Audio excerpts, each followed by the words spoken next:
Je remercie ceux qui se lèvent. Merci. Et je n'en veux pas du tout à ceux qui ne se lèvent pas, naturellement. Non.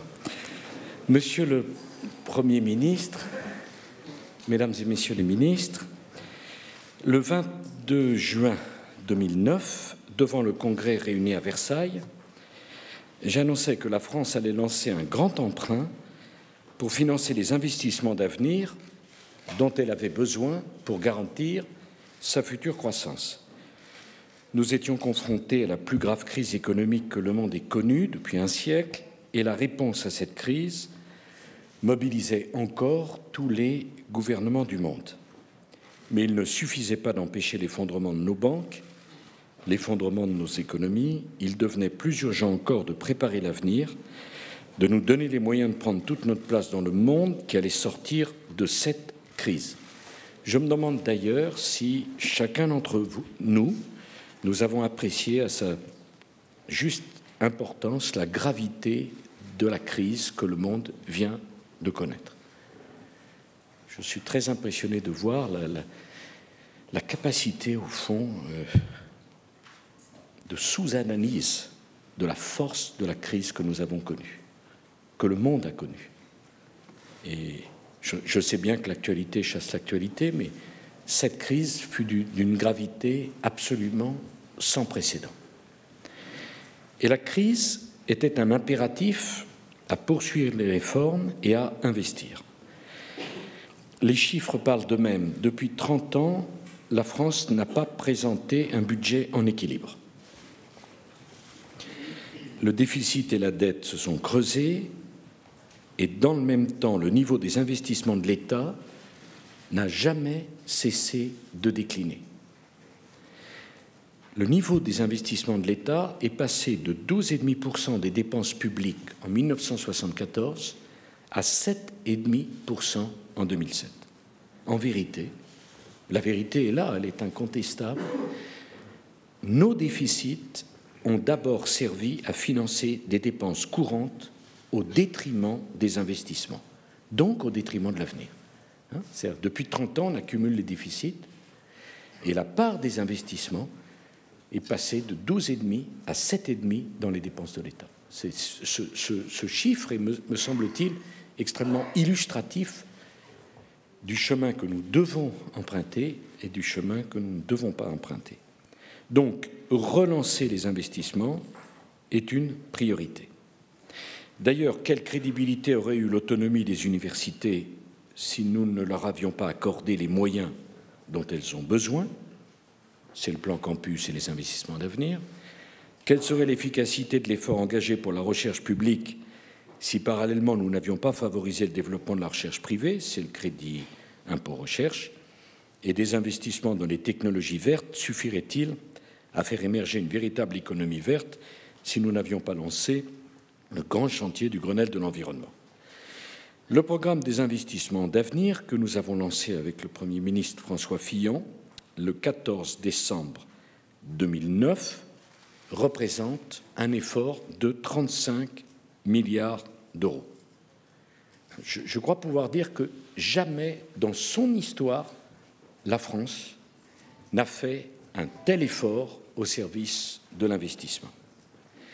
La France dispose d'atouts indéniables, sa démographie, son esprit d'entreprise, des infrastructures modernes, une recherche fondamentale de tout premier rang, des filières d'excellence dans l'aéronautique, l'espace, la santé, l'agroalimentaire, le numérique.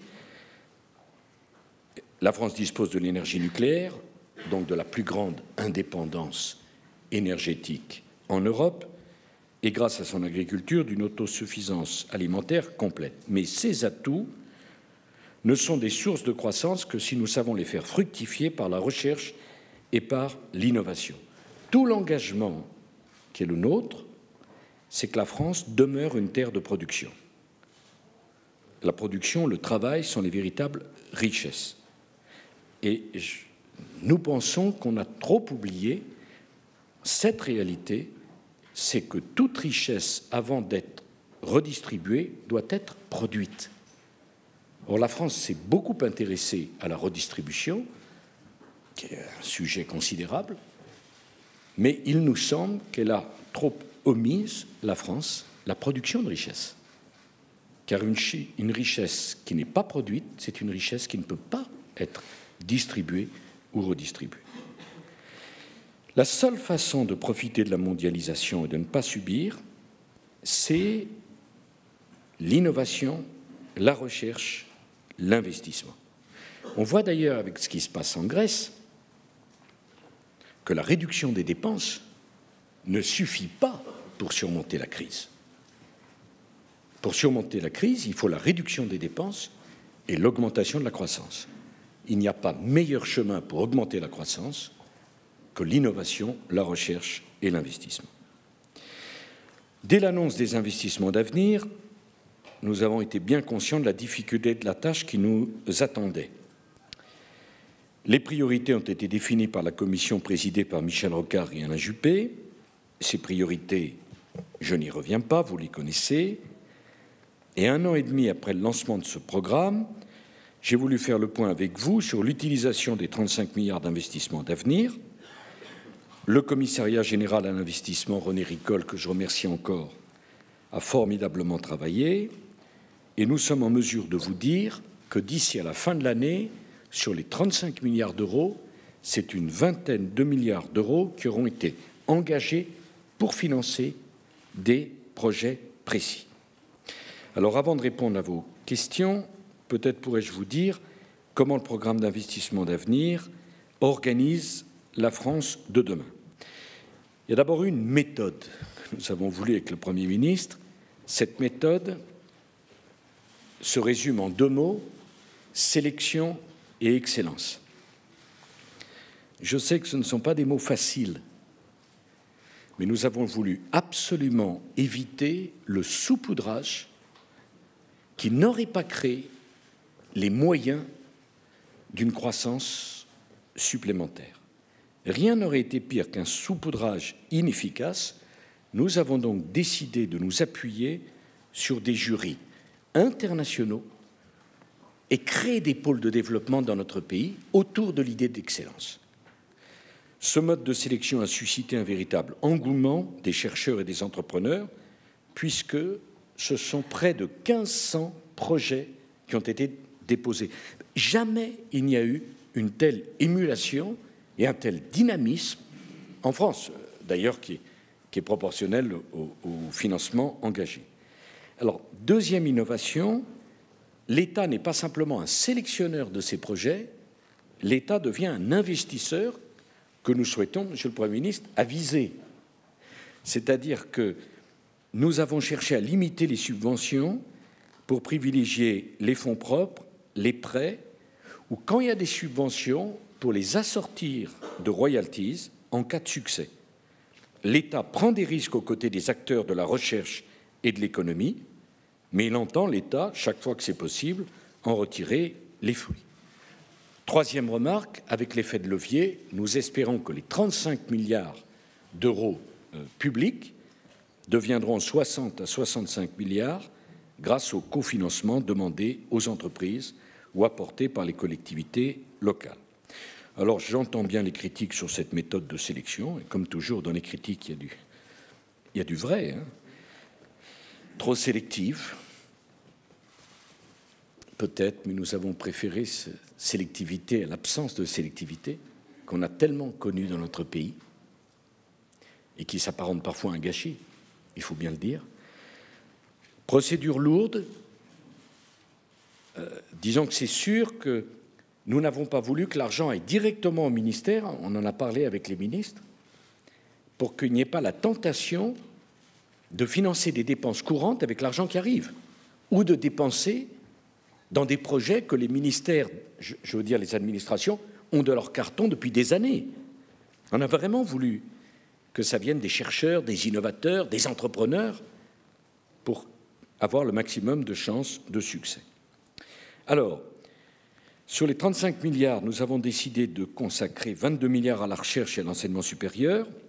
Cet effort d'investissement s'ajoute au financement du plan campus et à l'augmentation de 20% qu'a connu le budget des universités depuis 2007.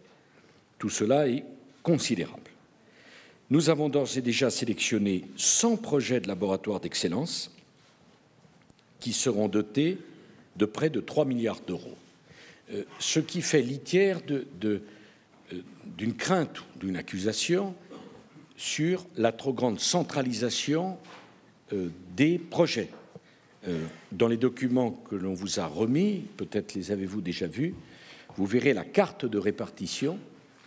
Ces 100 projets de laboratoire d'excellence, je parle sous le contrôle de Valérie Pécresse, sont répartis dans l'ensemble de la France.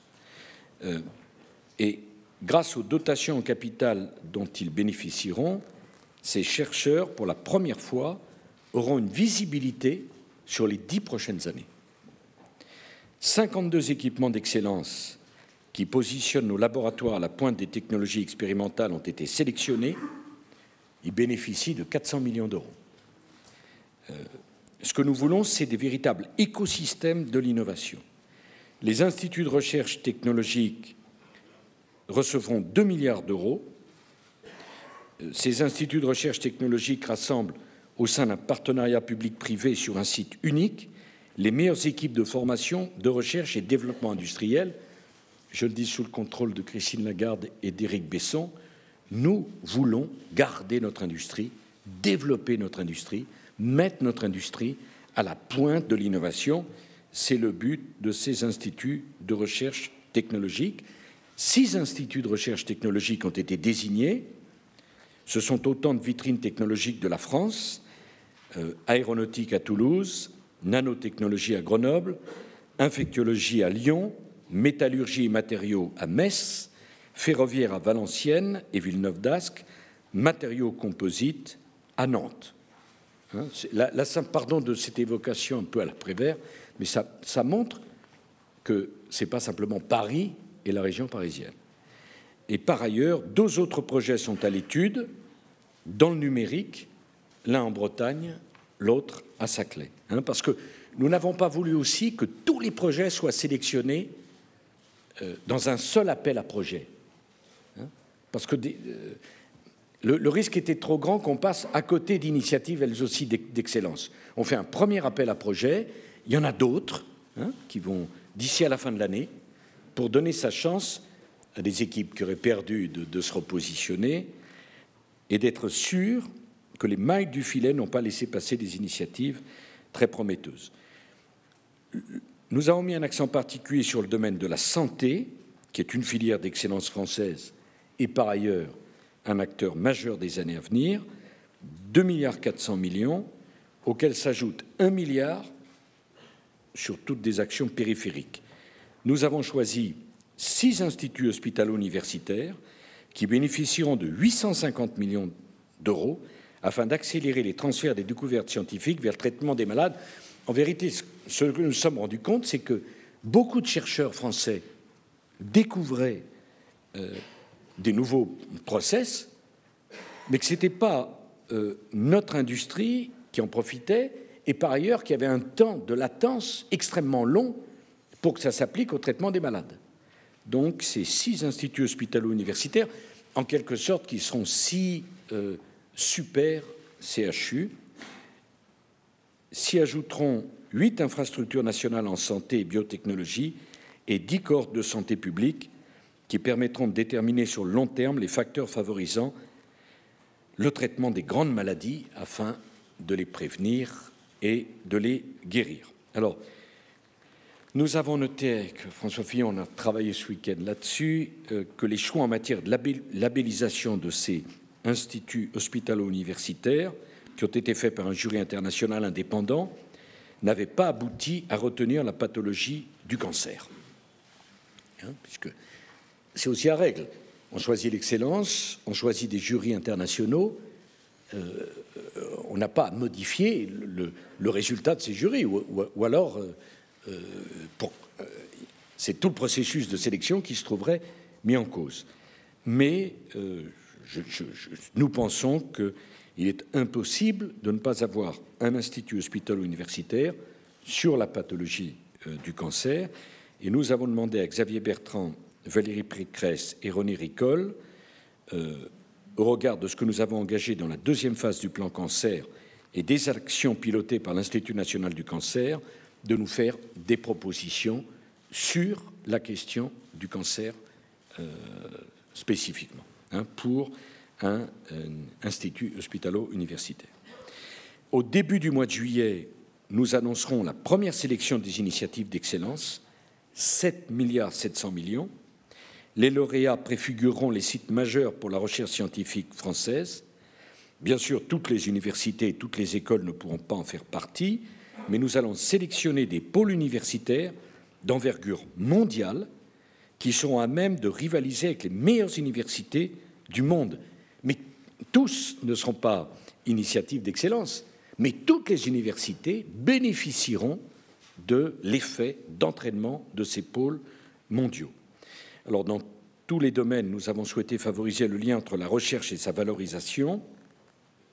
Partout où il y a de la recherche universitaire, il faut organiser sa valorisation, la simplifier, la professionnaliser.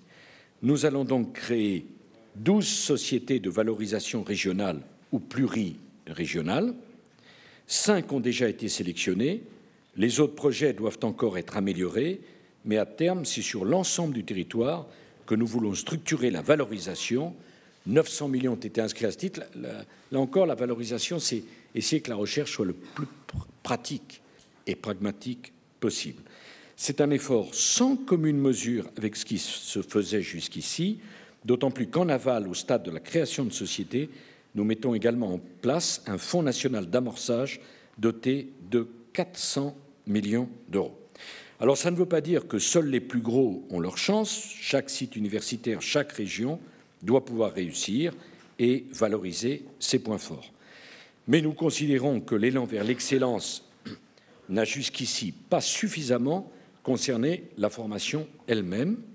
Il est indispensable que les initiatives d'excellence en matière de formation puissent être valorisées, et nous avons demandé à René Ricol, en lien avec Valérie Pécresse, de nous faire des propositions qui permettront de soutenir des projets emblématiques et innovants s'agissant de la formation elle-même. C'est toutes les initiatives pédagogiques nouvelles que nous souhaitons développer. Avec le programme d'investissement d'avenir, OSEO a pu accompagner 1700 PME et entreprises de taille intermédiaire pour près d'1 milliard d'euros.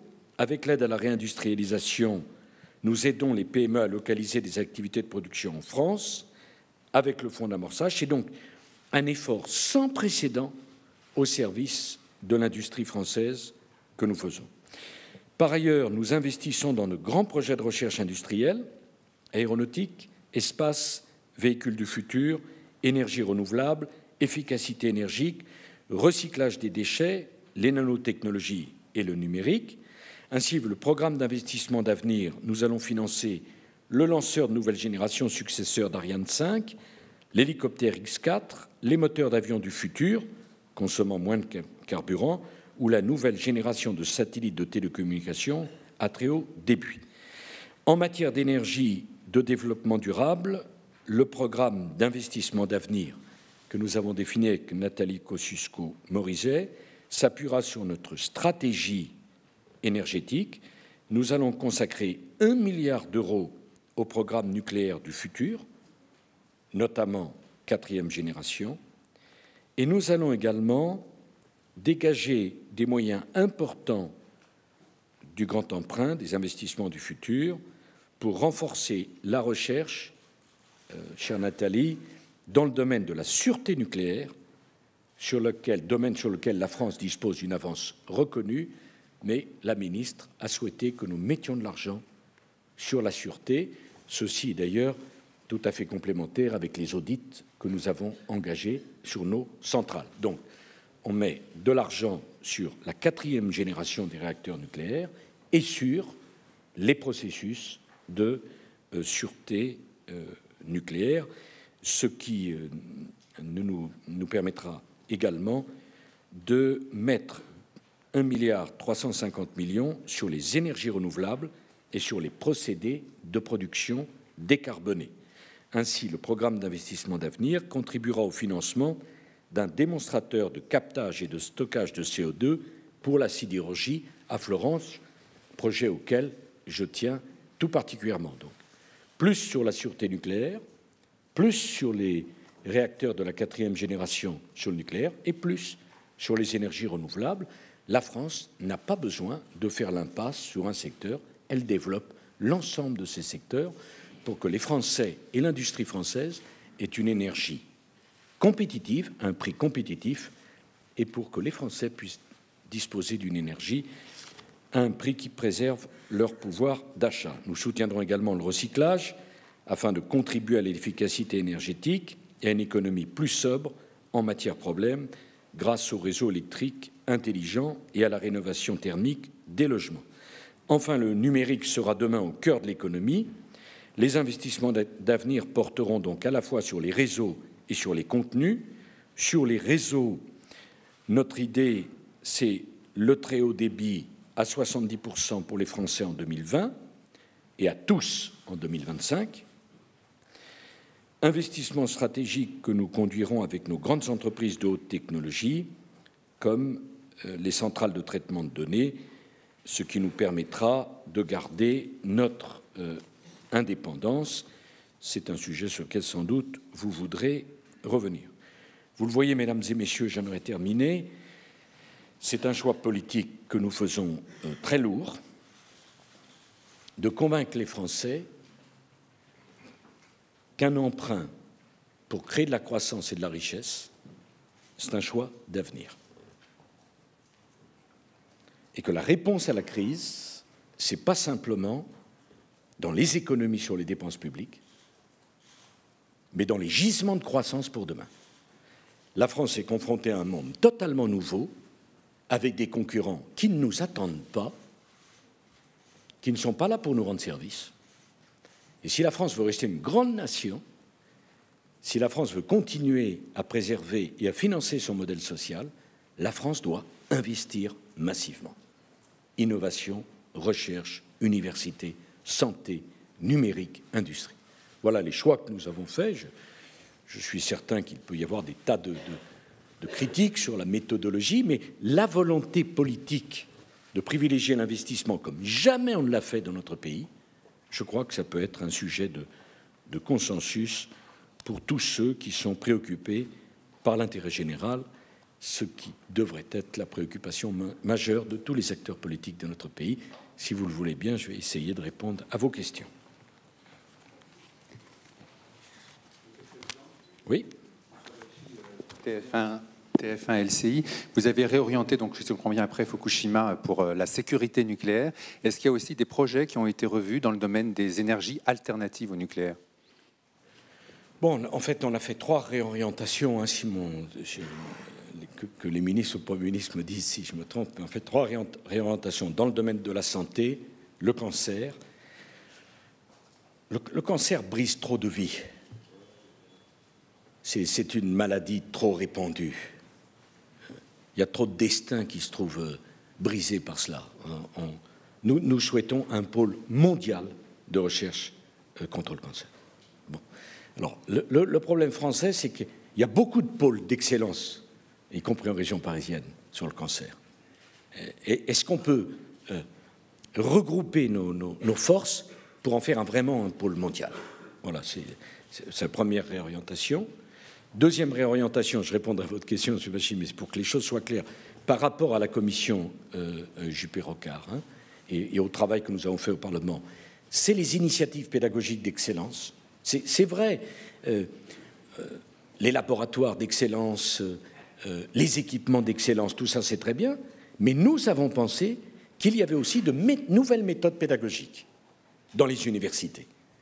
Et qu'au fond, si nous voulions les meilleures universités du monde, il fallait qu'on travaille sur le plan campus, les campus, qu'on travaille sur les équipements, qu'on travaille sur les dotations capitales des universités, qui sont maintenant autonomes, mais que nous devions également primer des initiatives pédagogiques, des nouveaux projets, des nouveaux programmes, des nouvelles méthodes. Le monde entier bouge. On ne peut pas rester avec des méthodes d'enseignement qui sont ceux d'il y a 50 ans. Alors que ce qu'il faut, c'est préparer le XXIe siècle.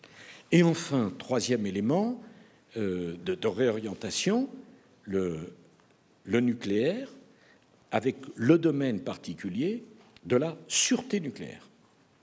La France a déjà une avance considérable sur tous les autres. D'ailleurs, c'est pour ça que la France avait perdu un certain nombre d'appels d'offres en matière de construction de centrales nucléaires. Nos centrales nucléaires sont plus chères parce qu'elles sont plus sûres. Et nous avons la volonté d'investir encore dans la sûreté nucléaire. Donc, sur l'énergie, 3 secteurs.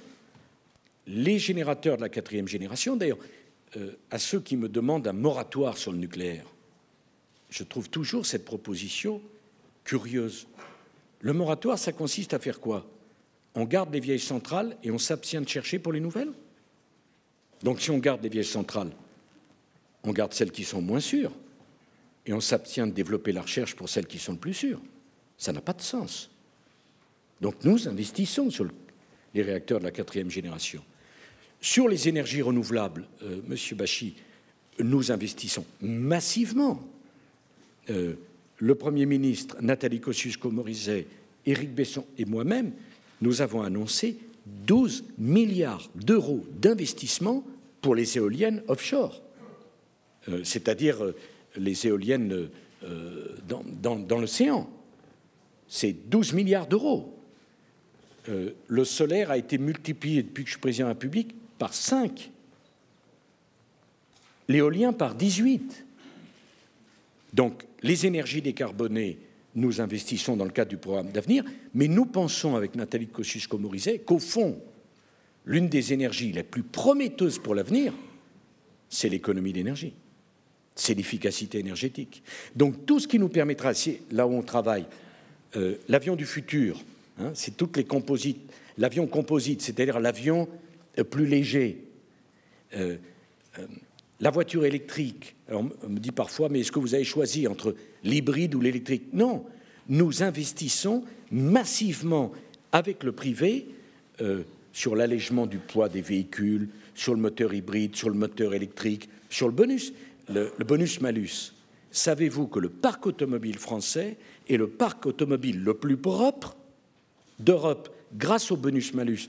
Donc nous ne voulons pas choisir quelle est la bonne énergie renouvelable. Nous voulons investir massivement pour être au rendez-vous de 2020, 23% d'énergie renouvelable dans le paquet énergétique français. Mais d'ailleurs, tous ceux qui travaillent sur cette question savent bien qu'il n'y a pas d'alternative au nucléaire aujourd'hui. Il faut donc développer le nucléaire, développer les énergies renouvelables. J'ajoute un dernier mot à ceux qui nous demandent d'abandonner le nucléaire. C'est ceux-là même qui voudraient que la France ne soit pas au rendez-vous de ses engagements de Copenhague sur les émissions de gaz à effet de serre. Parce que si nous gardons le nucléaire, c'est parce que nous voulons garder notre indépendance, que nous voulons une énergie compétitive, que nous ne voulons pas imposer aux Français des augmentations phénoménales de prix de l'énergie, et parce que l'énergie nucléaire ne produit pas de gaz à effet de serre. C'est une énergie propre. Et donc, il y a une cohérence sur l'ensemble de nos investissements et de notre politique énergétique.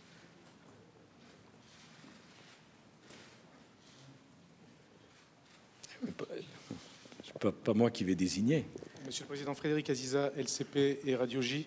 Alors, dans le dossier de presse que vous nous avez remis, la priorité est donnée, dans le cadre des investissements d'avenir, à l'enseignement supérieur, la recherche et la formation. Alors, dans ce contexte, comment vous interprétez la polémique sur le bac?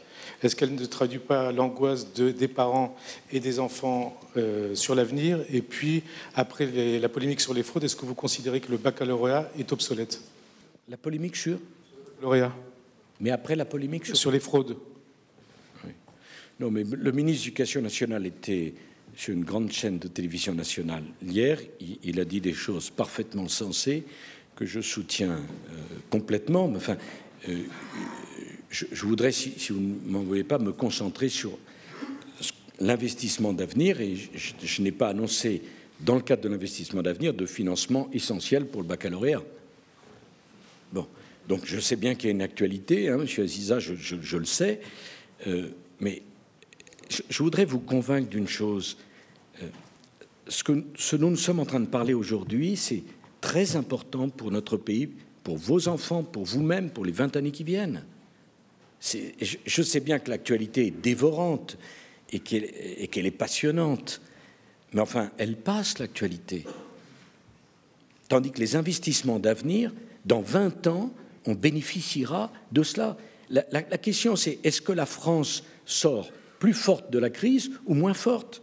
Est-ce que nous sommes capables, tous ensemble, de tirer les conséquences des échecs du passé? Nous sommes collectivement responsables pour nous tourner vers l'avenir. Quels sont les échecs du passé? Trop d'impôts en France qui cassent l'initiative. Trop de dépenses publiques qui alourdissent le poids de l'État sur l'économie. Pas assez d'investissements. C'est quand même... Tous les secteurs... Pourquoi il y a des délocalisations? Parce que nos charges sont trop lourdes, parce que nos produits ne sont pas assez compétitifs, parce qu'on n'a pas assez investi. C'est ça qui compte. Par ailleurs, nous avons voulu l'autonomie des universités, mais l'autonomie des universités, sans les moyens donnés aux universités, ça ne servirait à rien. L'autonomie n'est pas une fin en soi, l'autonomie est un moyen. Bon, et je suis très heureux que ce soit le gouvernement de François Fillon qui ait fait un effort pour les universités sans précédent dans l'histoire de la Ve République. Et c'est ça qui compte. Vous savez, c'est un changement. Pour moi, il n'y a pas plus grande satisfaction que de voir le monde universitaire qui a été décrit pendant des années comme immobile s'emparer des investissements d'avenir et de la réforme des universités pour proposer, dans une émulation formidable, des projets dans toutes les universités, grandes, moyennes ou petites. Est-ce qu'on pouvait continuer à régresser dans le classement de Shanghai? Et est-ce qu'il était acceptable que nos meilleurs étudiants partent dans les grandes écoles et ignorent nos universités, et que les familles les plus aisées, lorsqu'elles voulaient que leurs enfants fassent des études universitaires, partent à l'étranger? Est-ce que vous ne croyez pas que ça, c'est aussi important que la fraude au baccalauréat? Donc, par ailleurs, je comprends pour ceux qui en sont la victime, ce soit un problème, mais la réponse de Luc Châtel, il n'y avait pas de bonne solution. Et il a essayé de prendre la réponse qui garantisse le mieux l'égalité républicaine. Il nous en a parlé, je soutiens son choix. Il n'y a pas de bonne réponse. Il n'y a pas de bonne réponse. Parce que si on annule l'examen, allez, à ce moment-là, ceux qui pensent l'avoir réussi ne sont pas contents. Si on neutralise un exercice, celui qui l'a bien réussi dit « mais pourquoi, naturellement, on l'a neutralisé ?» Il n'y a pas de bonne solution. Je trouve que la solution qu'il a trouvée est la plus respectueuse. Mais j'aimerais bien qu'on se concentre sur la question de l'investissement, de l'innovation et de la recherche. Oui, Nicolas Prissette, au Journal du Dimanche. Monsieur le Président, s'agissant de l'industrie, la production de l'industrie reste inférieure à ce qu'elle était avant le démarrage de la crise, et le commerce extérieur de la France accuse un déficit record. À côté des investissements d'avenir qui sont du long terme, pensez-vous qu'il faille des mesures à plus brève échéance pour préserver les usines et les emplois en France? Merci. Ben, écoutez, ces mesures, je crois que nous les avons prises, même si elles n'ont pas été comprises au moment où on les a prises. La suppression de la taxe professionnelle, c'est une mesure anti-délocalisation, n'est-ce pas? Des gens qui gardaient une usine en France étaient récompensés par un impôt, la taxe professionnelle, qui n'existait qu'en France et nulle part ailleurs en Europe.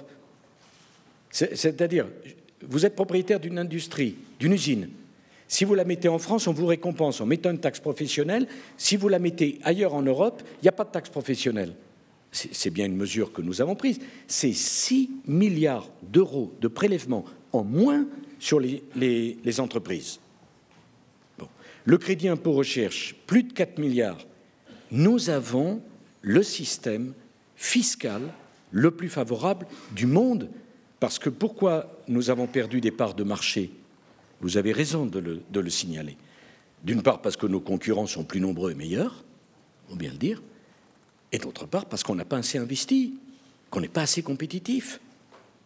C'est quand même ça la question qui se pose. Et c'est pour ça que nous avons supprimé la taxe professionnelle, c'est pour ça que nous faisons le crédit impôt recherche, pour que nos entreprises soient plus compétitives et qu'on regagne des parts de marché. Le problème, c'est que pendant que nous faisions les 35 heures, les autres amélioraient leur formation, amélioraient leur investissement, amélioraient leur process de fabrication, et voilà le décrochage. Le décrochage, c'est le début des années 2000. Alors face à ça, qu'est-ce qu'on fait? Voilà, des investissements d'avenir pour les 20 années qui viennent, et puis toute la politique économique que nous avons essayé de mettre en place. Bon, mais je dirais même continuer à investir dans le nucléaire, c'est favoriser l'industrie française.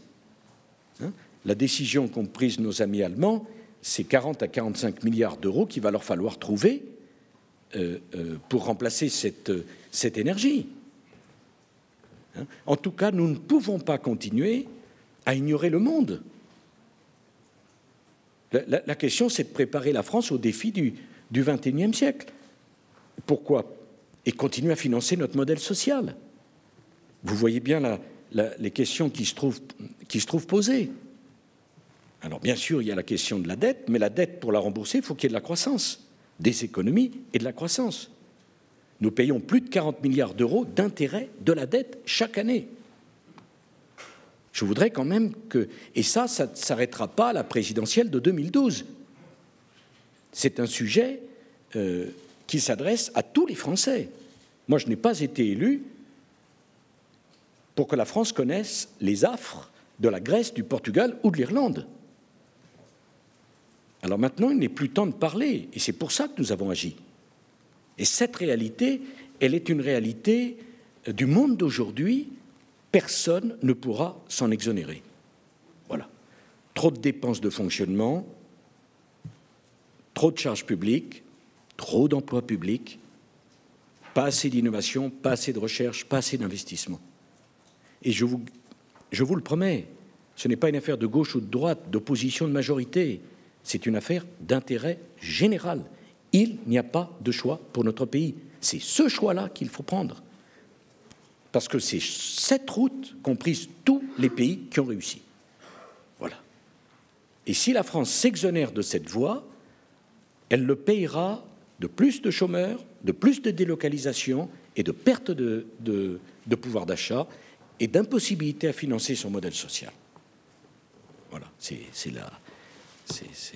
c'est incontournable.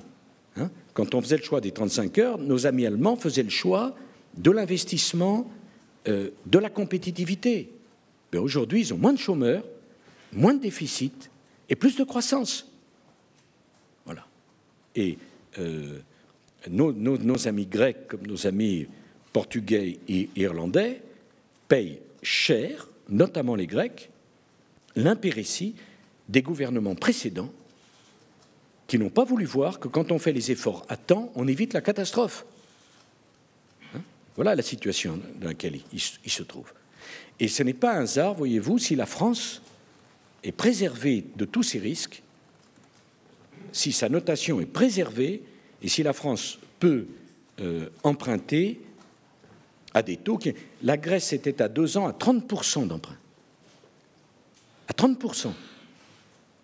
Hein? La France emprunte aux alentours de 3%. Voilà. Alors, vous savez, ceux qui auront l'idée de revenir sur le non-remplacement d'1 sur 2, de revenir sur la réforme des retraites, ou de refuser une règle d'or qui obligera tous les gouvernements à prévoir un budget en équilibre à terme, eh bien, ça sera l'explosion de la dette, l'explosion des déficits et l'impossibilité pour la France de se financer. Et ce n'est pas une question de polémique, ce n'est pas une question de gauche et de droite, croyez-moi, c'est une question de bon sens et d'intérêt général. Le monde entier le sait. Et justement, si on veut préserver notre modèle social, pour préserver notre modèle social, parce que nous ne voulons pas le détruire, nous voulons le préserver. Thierry Guerrier, Europe 1. 2 petites questions, si vous permettez. D'abord, est-ce qu'il y aura une méthode particulière de mesure, d'évaluation du retour sur investissement pour l'État? Deuxième question, compte tenu des enjeux économiques, et notamment de ce dossier, et du calendrier économique des rendez-vous, par exemple, européens, il est essentiel que la France n'ait pas une vacance trop longue dans le poste de ministre de l'économie. Quand est-ce que vous comptez remanier si Madame Lagarde était désignée à Washington? J'ai vu qu'on partait vers le sud pour arriver vers le Grand Nord avec une maestria que je vous félicite. Alors, tous les ans, nous avons l'intention de procéder à une évaluation publique du rythme de décaissement du grand emprunt, des projets qui auront été primés et des résultats qu'obtiennent les projets primés. Donc tous les ans, ça fera l'objet, bien sûr, d'une conférence de presse, mais ça fera l'objet également d'un rendez-vous parlementaire pour que le Parlement soit associé. 35 milliards d'euros, c'est une somme considérable. Il est normal que la méthode soit spécifique et il est normal qu'il y ait une évaluation. Voilà. Donc les choses sont très claires. Alors, évidemment, comment on évalue une dotation en capital d'une université? Mais en même temps, rendez-vous compte que nos universités étaient les seules universités du monde à ne pas avoir l'autonomie et à ne pas avoir de dotation en capital. C'est-à-dire, qu'est-ce qu'on fait avec une dotation en capital? Par exemple, on peut investir,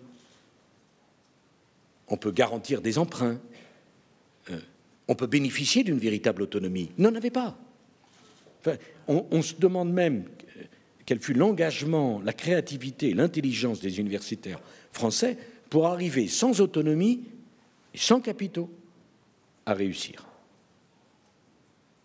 Donc, alors, transparence totale sur les allocations, je dirais, et transparence totale sur les résultats, y compris sur les royalties, et puis sur les échecs que nous aurons certainement, et puis sur les réussites.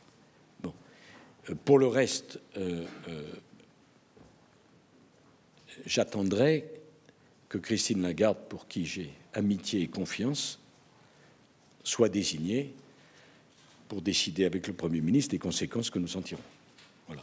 Mais avant que ça ne soit fait, il n'est pas question d'en parler ou de répondre à cette question.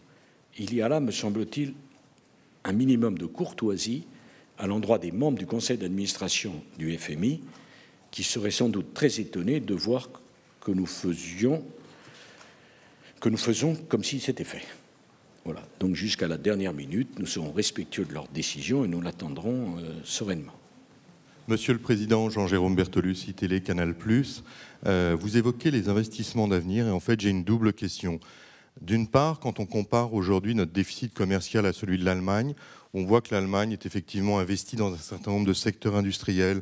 On cite toujours les mêmes, la machine-outil, etc. Ça, c'est un premier point. Et puis effectivement, sur les PME, je voulais savoir, et c'est une première question, comment vous voyez la France à 10 ou 20 ans? Quelles seront les forces de la France à 10 ou 20 ans? Et est-ce que vous pensez que vos investissements d'avenir vont pouvoir résoudre le déficit commercial chronique de la France? Bon, ce qui est sûr, et vous avez parfaitement raison, c'est qu'il nous faut choisir. Nous ne pouvons pas être du niveau mondial dans tous les secteurs. C'est d'ailleurs la grande difficulté des investissements d'avenir et de leur allocation. Car la tradition française, c'est de confondre un petit peu égalité et égalitarisme.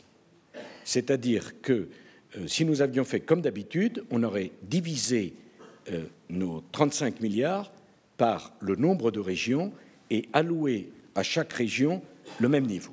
Nous ne l'avons pas voulu. Deuxièmement, si nous prenons l'exemple de l'industrie, nous avons sélectionné, avec Éric Besson et Christine Lagarde, 10 filières industrielles que nous estimons majeures. Je peux prendre des exemples. L'énergie, j'en ai parlé.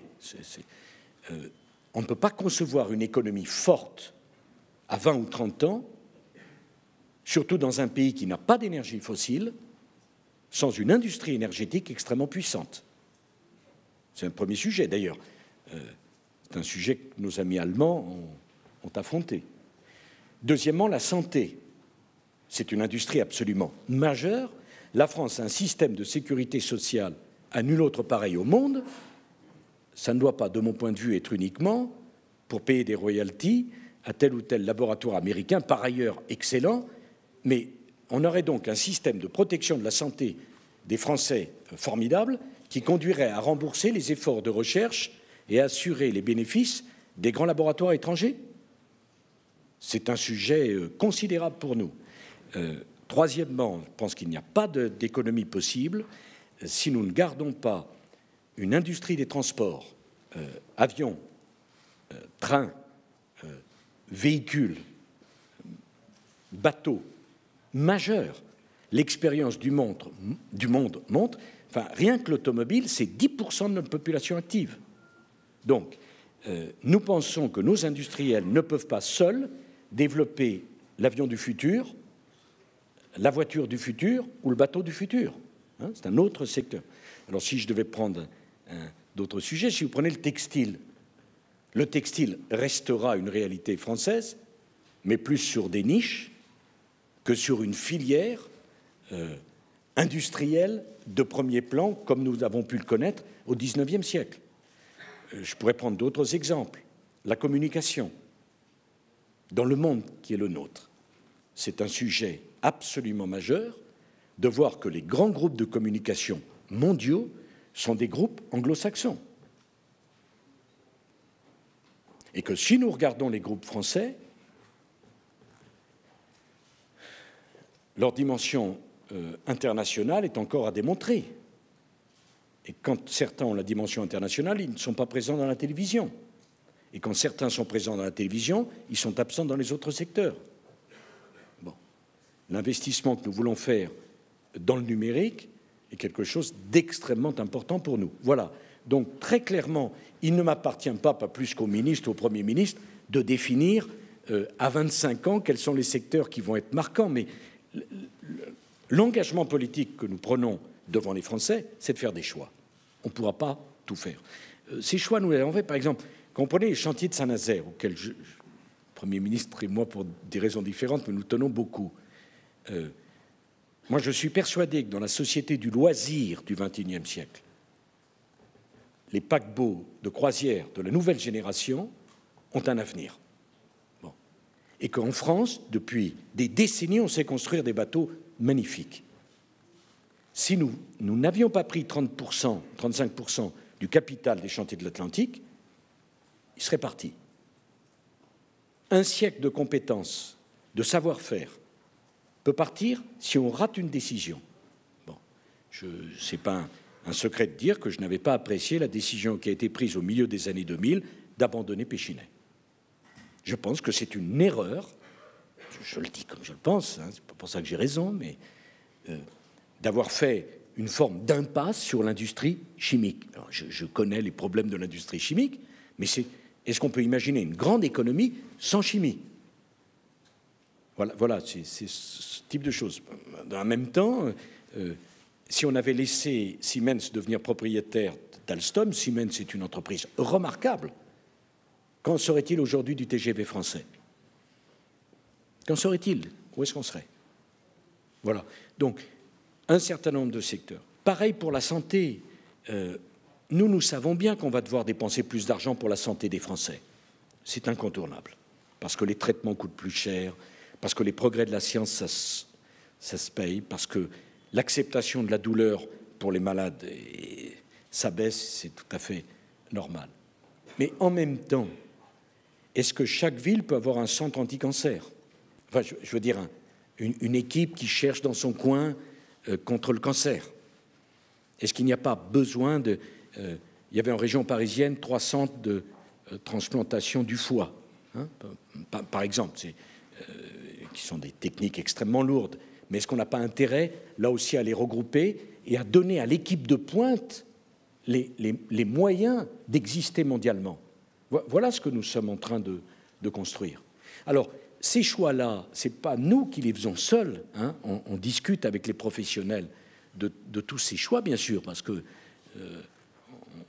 on n'est pas omniscient, naturellement. Mais des choix, l'excellence, des jurys internationaux, une évaluation, c'est vraiment la politique dans laquelle nous nous engageons. Même si je ne peux pas vous dire dans 10 ans ou dans 20 ans quels sont les secteurs majeurs de l'économie française. Emmanuel Jarry, Reuters. Monsieur le Président, vous avez dit tout à l'heure que vous n'aviez pas été élu pour que la France connaisse les affres de la Grèce. Et on sait que vous travaillez beaucoup en ce moment avec vos partenaires précisément sur comment trouver une solution au problème financier de la Grèce. Est-il exact, notamment, que le Trésor français, les institutions financières françaises proposent un plan visant à réinvestir 70% des remboursements d'emprunts grecs dans de nouveaux emprunts à 30 ans à hauteur de 50%, les 20% restants étant placés sur des titres dits coupons zéro. Enfin, voilà. Est-ce que c'est exact? Oui. Et est-ce que cette proposition a des chances d'être adoptée par vos partenaires? Je l'espère. Enfin, avec Christine Lagarde, nous travaillons beaucoup là-dessus.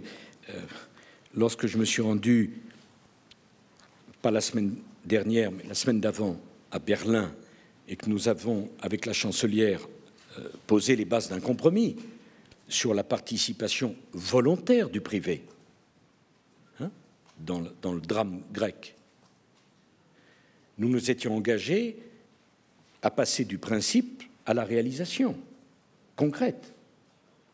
Le principe, c'est la participation volontaire du privé. Pourquoi? Parce que si elle n'avait pas été volontaire, ça aurait été vu comme un défaut de paiement, avec un risque de cascade de catastrophes immense.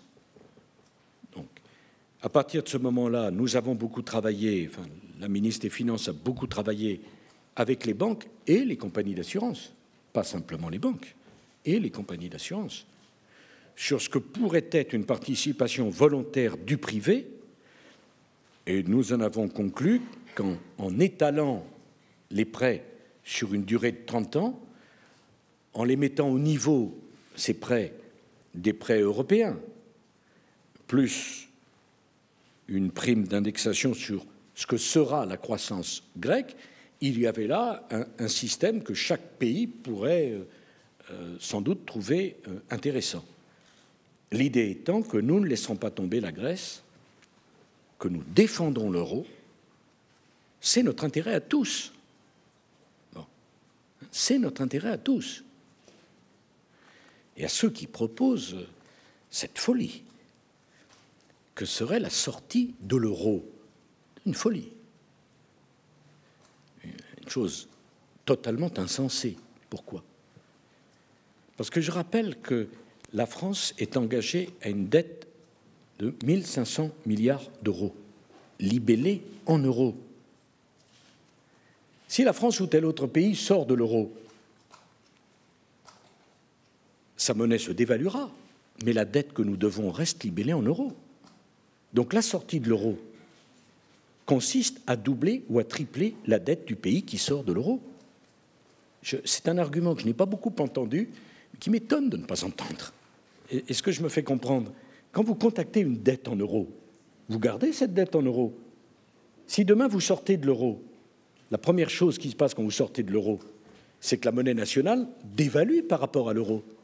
Si la monnaie nationale dévalue par rapport à l'euro, votre stock de dette augmente mécaniquement du montant de la dévaluation de l'euro.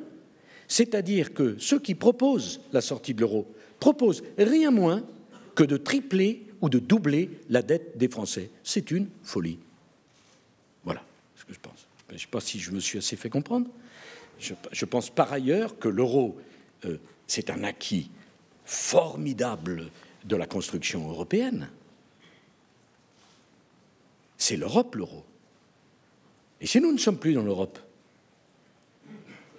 eh bien, c'est les affrontements. Et qui pense qu'on serait plus fort, seul, pour affronter la dureté du monde et la compétition du monde? Non, ça, ce sont des propos, ce sont c'est insensé. Je veux dire qu'il y a un moment donné où l'intérêt général, je comprends bien sûr les réalités de la politique, j'ai moi-même participé, mais il y a des limites. Et la limite, c'est la responsabilité. Et c'est l'intérêt général. Voilà, il y a une limite. Mais je dis aussi qu'on a pris des engagements de réduction de nos déficits devant le monde entier. Personne ne peut remettre en cause cela. Personne. Personne. Alors bien sûr, il y aura les efforts de nos amis grecs qu'ils devront conduire, majorité comme opposition. Ça, c'est sûr. Et donc, le projet que nous avons, on le met dans le débat comme un élément que nous espérons positif. Mais on est prêt à l'amender aussi. Il y a pas de, le projet français n'est pas l'alpha et l'oméga.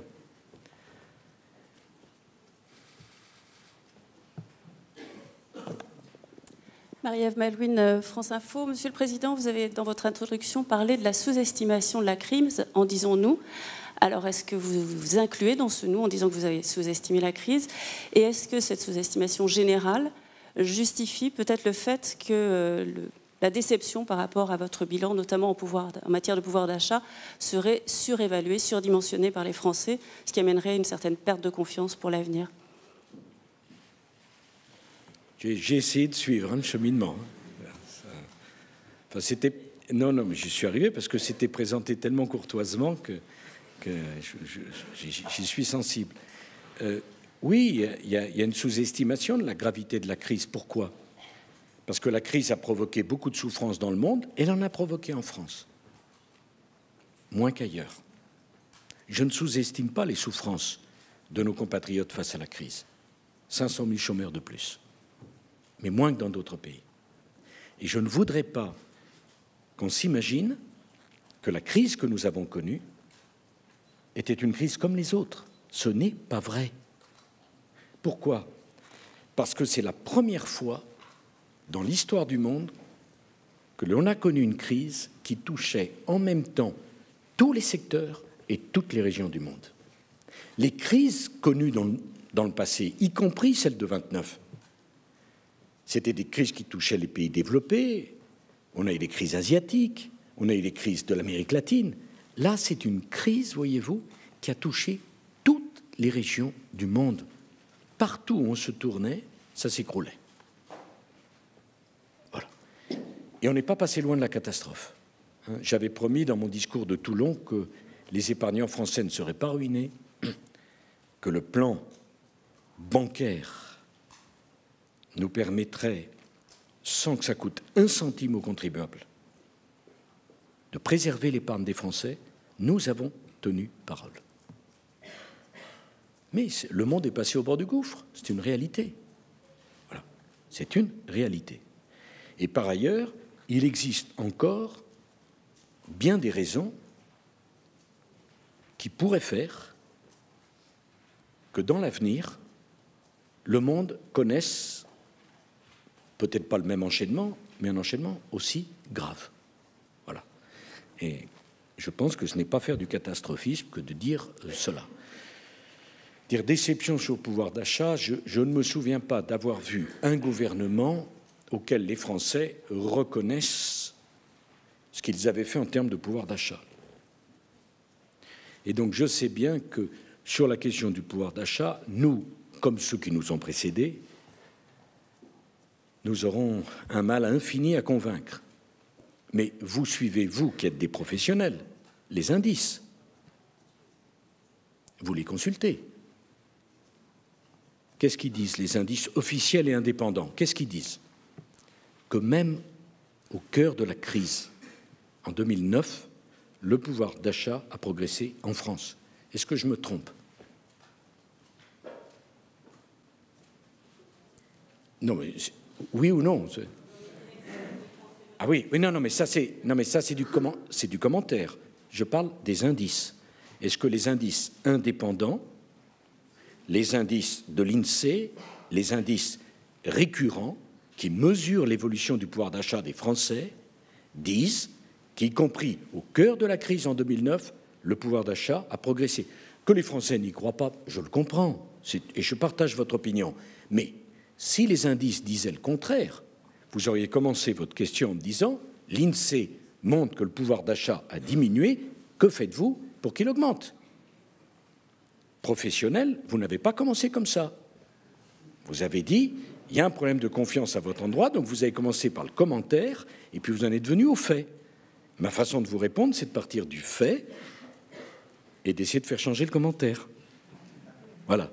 Et donc, voilà, qu'est-ce que vous voulez que je vous dise? Y compris sur la fonction publique, je veux quand même dire aux Français qu'il est des pays européens qui ont baissé de 15% les salaires dans la fonction publique et les retraites, de 15%.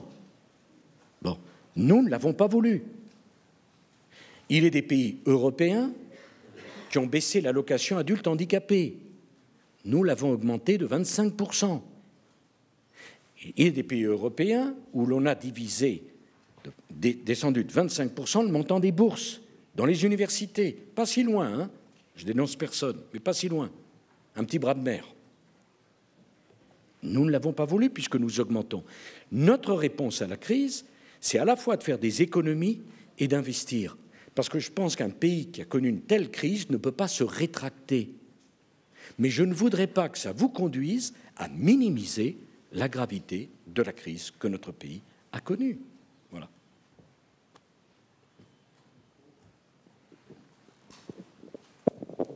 Monsieur le Président, Jean-François Aquili, France Inter, je voudrais vous poser une question sur votre investissement d'avenir à vous-même. Il y a de nombreux commentaires partout, on parle de votre changement de style, peu importe. Est-ce que vous pensez à 2012 ? Est-ce que vous pensez sincèrement à votre candidature, une éventuelle réélection en 2012 ? Question. Comme c'est sympathique d'associer cela aux investissements d'avenir. Et vraiment, j'y suis sensible et j'y aurais pas pensé moi-même, mais je voudrais vous dire une chose sérieuse. Bon, 2012, c'est l'année prochaine. Donc, dire qu'on ne pense pas à l'année prochaine, personne n'y croirait. Mais j'ai une spécificité, c'est que je suis président de la République. C'est-à-dire que j'ai des devoirs, les devoirs de ma charge. Je ne peux pas m'en exonérer. Il est tout à fait normal que des responsables politiques qui n'ont pas les mêmes devoirs, d'une charge, qui n'ont pas les mêmes responsabilités, pensent à eux, pensent à leur famille politique. C'est normal, c'est le libre jeu de la démocratie. Mais moi, je ne peux pas. Je suis président de la France, président du G8 et président du G20. Je ne le peux pas. Je n'en ai pas le droit. Voilà. Et avant même de penser à un éventuel autre mandat, je dois penser à terminer celui-là. Les Français m'ont donné 5 ans. Il y en a eu 4. Il en reste un peu moins d'une année. C'est mon devoir. Je n'ai pas le choix.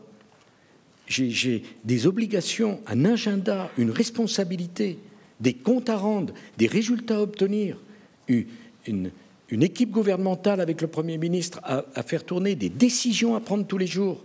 Je ne peux pas me distraire de cela. Il viendra le moment, on en reparlera. Mais ce n'est pas une formule, ce n'est pas une agilité, ce n'est pas une commodité de style. Hein, c'est une réalité. Et croyez bien que je la mesure tous les jours, cette réalité.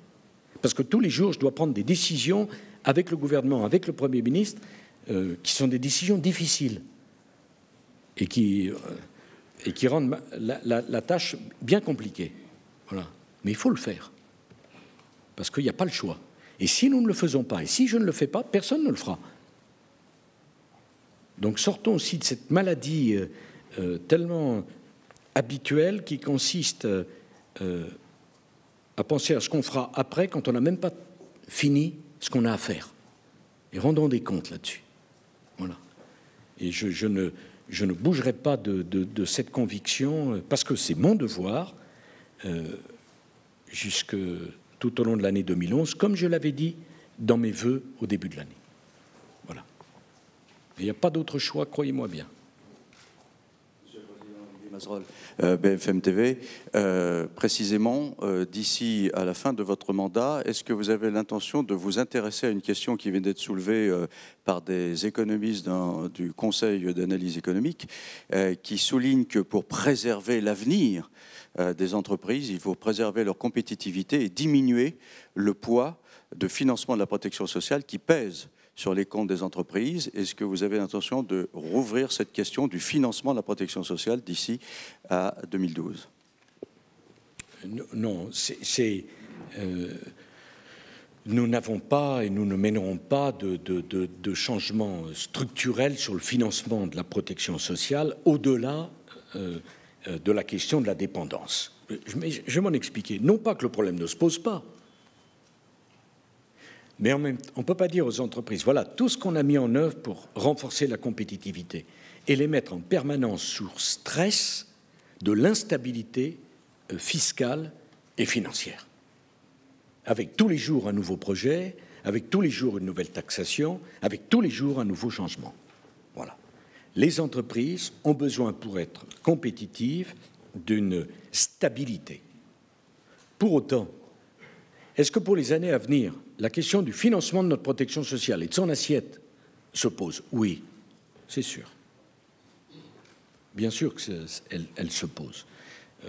Elle se pose. Comment faire participer nos importations au financement de notre protection sociale? Comment alléger le coût du travail pour qu'on mette le travail au cœur de tout et que ça ne soit pas dissuasif d'embaucher? Ce sont des questions extrêmement importantes qui pourraient peut-être occuper une partie du débat du rendez-vous dont on me parlait il y a quelques minutes. C'est un sujet. Mais je pense que ça mettrait de l'instabilité aujourd'hui alors qu'on a besoin de stabilité. Voilà. Donc je ne ferme pas la porte, M. Mazzol, mais je vous dis voilà ce qu'il en est. J'ajoute qu'il serait temps que tous ces sujets, nous les réfléchissions dans une dimension européenne. Tout ne se réduit pas au débat franco-français, notamment en matière de fiscalité. Voilà. Regardons ce que font les autres, imaginons ce que nous pourrions faire ensemble, et à toute la question extraordinairement importante de notre partenariat avec l'Allemagne et du renforcement de la convergence entre l'économie allemande et l'économie française. Voilà. Parce que plus le monde s'ouvre, plus les disparités au sein de l'Europe sont problématiques. Et plus il faudra conduire cette harmonisation. On aura l'occasion d'en reparler. Je ne voudrais pas lasser votre patience, peut-être une ou deux dernières questions. Monsieur le Président, Gilles Leclerc, Public Sénat.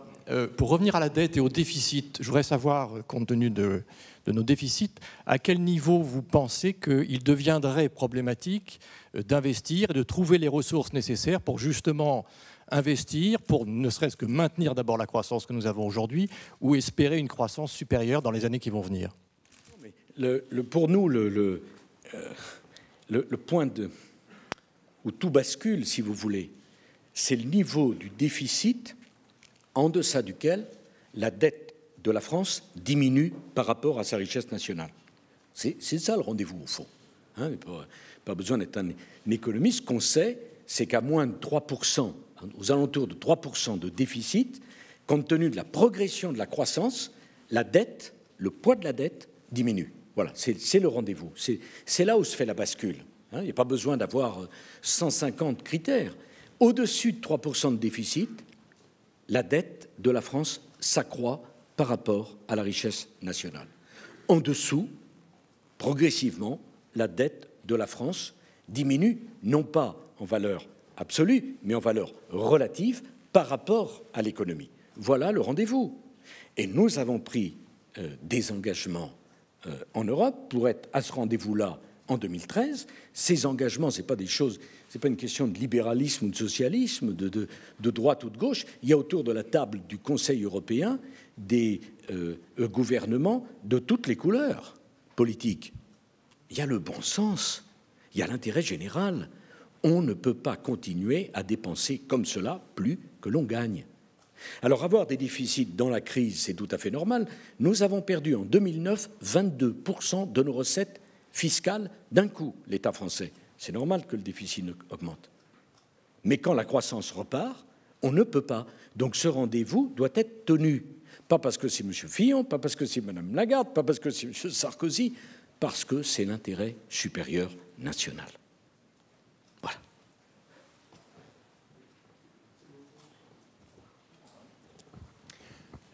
Monsieur le Président, Fabien Amias, France 2.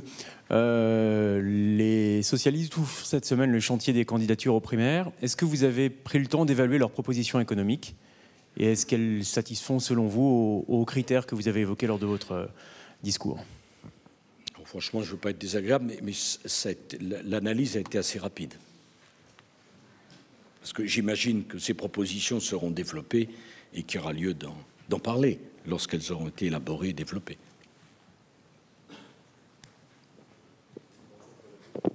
Bonjour, Jean-Michel Lamy, nouvel économiste.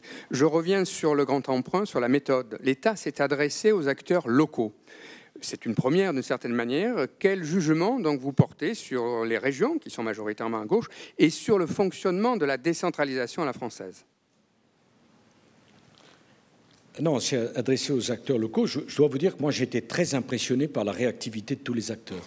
Je ne m'attendais pas à un tel festival d'innovation, d'initiatives, même parfois des petites équipes qui étaient données perdantes sur le papier, qui ont été retenues. C'est absolument extraordinaire. Et ce qui m'a encore plus touché, c'est que c'est passé à l'extérieur des institutions. Si vous suivez les dossiers locaux, il y a des équipes de laboratoires dans des universités qui ne sont même pas passées par le conseil d'administration de l'université, qui sont mobilisées, qui ont déposé leur dossier et qui ont gagné. Voilà. Donc, j'ai vécu cela plutôt comme une immense respiration française où tout d'un coup, les échelons n'étaient pas un obstacle, mais on pouvait s'exonérer d'une démarche administrative un peu convenue. Bon, un peu convenue. Bon. Par ailleurs, sur la décentralisation à la française, franchement, c'est toute la réforme territoriale que nous avons mis en œuvre, dont je dis, pour ma part, c'est une première étape, qu'il faudra certainement en faire d'autres, mais franchement, communes, communautés de communes, pays, départements, régions, États, Europe, non, c'était pas possible de continuer comme cela. C'est pas de la décentralisation, c'est de la superposition de niveaux administratifs qui pèsent lourd, qu'il faut financer, qui en général se marchent sur les pieds. Et c'est pour cela que nous avons voulu une réforme territoriale qui rapproche le département et la région en les confiant aux mêmes interlocuteurs pour qu'au moins ils se parlent, puisque ce sont les mêmes. Aujourd'hui, dans quantité de régions, départements et régions ne se parlent pas. Il y a 20 milliards de dépenses communes entre départements et régions sur le même secteur. Voilà. Mais enfin, ça fera l'objet d'autres commentaires, j'imagine. Peut-être une dernière question? Et puis deux, allez. Bonjour, Hélène Fouquet pour Bloomberg News. Deux questions, Monsieur le Président. Vous disiez que l'État donc se mobilisait pour les investissements d'avenir, certaines entreprises aussi. Mais est-ce que vous considérez peut-être que les entreprises qui payent des très très hauts salaires, celles de plusieurs millions d'euros, peut-être ne font-elles pas ce travail d'investissement d'avenir? Et peut-être comptez-vous taxer ces entreprises comme M. Bertrand l'a évoqué? Une deuxième question concernant la Libye. Y a-t-il des discussions en ce moment pour faire sortir M. Kadhafi du pays, ou peut-être même pour que des discussions directes? Et craignez-vous peut-être que certains de vos alliés décident de quitter l'Alliance? Merci. Bon, je ne pense pas que ce soit quelques hauts salaires ou très hauts salaires qui empêchent les investissements dans l'entreprise, mais ils sont choquants. On se demande parfois si certains très hauts dirigeants ont conscience de vivre dans le même monde. Franchement, c'est vrai, la question se pose. Certaines banques qui étaient dans une situation très difficile, qui se sont redressées, c'est très bien. Quand on voit des augmentations de salaire ou des bonus faramineux, ça ne met pas en cause l'investissement, mais ça choque. Ça choque. Que quelqu'un qui découvre un nouveau process, qui fait une invention, qui monte une entreprise, qui développe un projet, gagne de l'argent, beaucoup d'argent, parce qu'il a mis lui-même son argent, sa vie en cause, et que la récompense soit là. Et tant mieux, hein. Qu'est-ce qu'un Bill Gates a apporté aux États-Unis? Formidable. Mais quelqu'un qui est simplement le dirigeant d'une grande société et qui, par un effet d'aubaine, voit sa rémunération augmenter de 25%, alors que la société était dans une situation catastrophique avant, non, ça choque, c'est vrai, ça choque. On se demande parfois s'ils réfléchissent. C'est sûr. Bon. Alors, Xavier Bertrand a fait des propositions, nous les soutenons, mais j'aimerais tellement qu'un peu de sens commun évite au gouvernement d'être obligé de réagir par un texte. C'est pas non plus formidable, je le reconnais bien volontiers, mais s'il y avait le sens commun, si les gens pouvaient comprendre. Bon. Deuxièmement, je dois la vérité dire que je n'ai absolument pas compris la réaction si violente de la présidente du MEDEF sur la prime pour les salariés. On pouvait en discuter tranquillement, simplement, mais enfin, comment peut-on dire aux salariés français, quand c'est la crise, serrez-vous la ceinture, et quand c'est la reprise, vous n'avez le droit à rien, qu'à vous taire? Non, je ne suis pas d'accord. C'est choquant. Bon. Alors, je ne dis pas que le projet qui est issu du gouvernement ne méritait pas d'être amendé, d'être bougé, de rediscuter. Certainement. Mais pourquoi une opposition frontale comme ça? Ça n'a pas de sens. S'agissant, s'il y a de l'argent à distribuer aux actionnaires parce que les bénéfices sont importants, bon, on peut penser en distribuer aussi aux salariés. Ils sont pour quelque chose, les salariés, dans l'augmentation des bénéfices. Enfin, on a l'impression parfois que les choses les plus simples, on a du mal à les faire passer. En tout cas, la détermination du gouvernement est totale. Si une entreprise distribue plus de dividendes, fait plus de bénéfices, bien il est normal que les salariés en aient la juste récompense. Pas que les actionnaires, les salariés aussi. Ça compte, les salariés. Voilà. Et sur la Libye, c'est un autre sujet. Je dirais simplement que j'ai été assez choqué de ce que j'ai vu et entendu sur l'investissement militaire de la France. Je voudrais rappeler que l'année dernière, la France a investi dans les équipements militaires 18 milliards d'euros. Et la recherche, que ça profite d'ailleurs à notre industrie, comme je l'ai dit au Salon du Bourget, civile. Et cette année, encore 16 milliards d'euros. Je voudrais rendre hommage à nos soldats qui font un travail absolument remarquable. Et sur la Libye, M. Kadhafi sait parfaitement ce qu'il faut faire pour que la paix revienne. Après 41 ans de dictature, il est peut-être temps d'arrêter. Qu'il quitte le pouvoir et qu'il laisse les Libyens envisager un avenir démocratique. Voilà. Et ça ne dépend que de lui. Peut-être dernière question. Gérard Leclerc, LCP. Monsieur le Président, vous citez régulièrement en exemple l'Allemagne, mais on a le sentiment que les divergences entre les deux pays ne cessent de se multiplier, de s'accroître. On le voit de façon très nette avec le nucléaire, puisque 1 milliard dans le grand plan d'investissement, au moment où l'Allemagne annonce sa sortie définitive du nucléaire dans 10 ans. On l'a vu également sur la Grèce, sur la Libye, sur les résultats économiques où les deux pays divergent. Est-ce que ça ne pose pas un problème grave au niveau du fonctionnement de l'Europe, puisque le couple franco-allemand, normalement, est le moteur de l'Europe?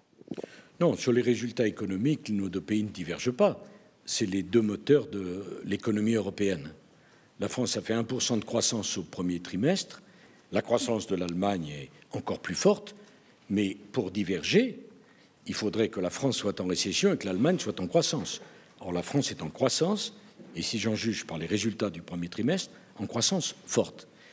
Mais c'est vrai que nous avons divergé sur un certain nombre de sujets. Mais alors, si je comprends bien, faudrait-il que nous renoncions au nucléaire parce que nos amis allemands y renoncent? C'est-à-dire que je devrais, en tant que président de la République, tourner le dos à ce qu'ont fait successivement le général de Gaulle, Georges Pompidou, Valéry Giscard d'Estaing, François Mitterrand et Jacques Chirac, puisque le choix du nucléaire a été confirmé par François Mitterrand, et c'est tout à son honneur, comme par tous mes prédécesseurs. C'est simplement, vous voyez, la complexité des choses.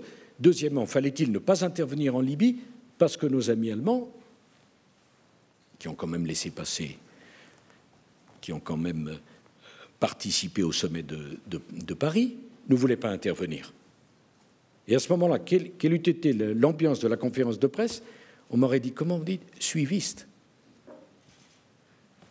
C'est-à-dire, j'ai le choix entre diverger ou suivre.